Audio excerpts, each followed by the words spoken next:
accepting the invitation, I was fighting against all my senses after growing up in the UK and only seeing a war-torn Iraq in the media.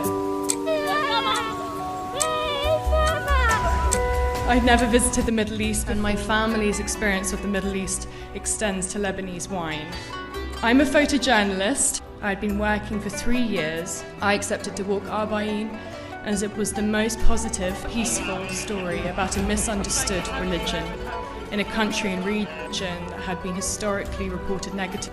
I couldn't help but question how as many as 25 million pilgrims walked to Karbala over the course of 40 days in mourning for a man who died 1400 years ago, and it wasn't worthy of global attention. And even now, Arba'in is almost unreported in the West. And so there I was at Najaf Airport with a team of Iranian and Iraqi filmmakers preparing to make a documentary on Arba'in.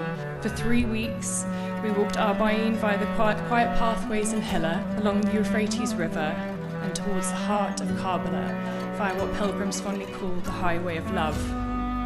I was moved by the compassion I personally encountered, so between pilgrim to pilgrim, many of whom had flown from the US and Asia and UK. I was surprised to meet a woman who worked for HSBC in London. While meandering our way through these date palm forests towards our accommodation for the night, I've been informed that if you stay in the men's mokebs, you'll experience a strong symphony of snoring.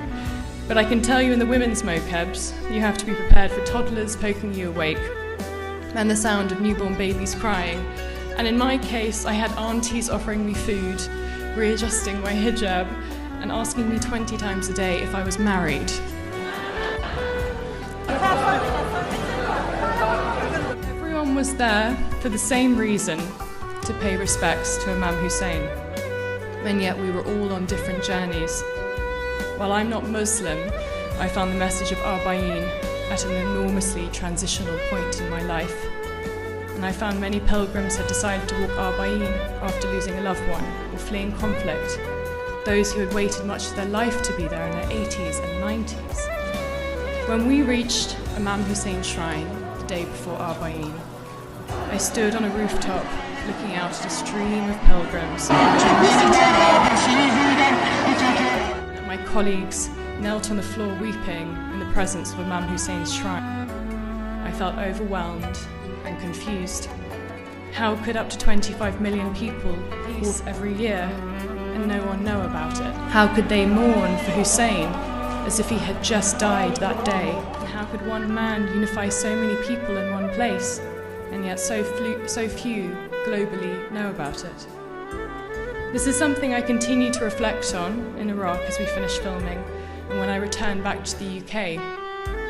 I spent 2018 deeply frustrated by the contrast between my experiences and what the British media spouted. While Arba'in is no doubt a time of deep mourning, there is so much joy to be found too. In the most sensitive and raw of times, we can, as people, be softer than ever, and that is certainly the case for Arba'in. When the men at Heathrow immigration asked me if I was safe, I told them, very simply, that the very reason they wanted to interview me was the very reason I had gone to Iraq, to show people it's not what they think it is. I opened my laptop and I showed them my photographs, and I showed them these pictures from the pilgrimage. They started to ask me about Shia Islam and what Iraq was like, and in that moment, 3 non-Muslim male police officers apologized for making the assumption that I was in danger simply because I'd been in Iraq.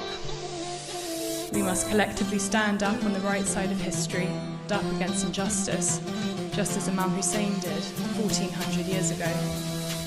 There's no more important message in my life to share than this.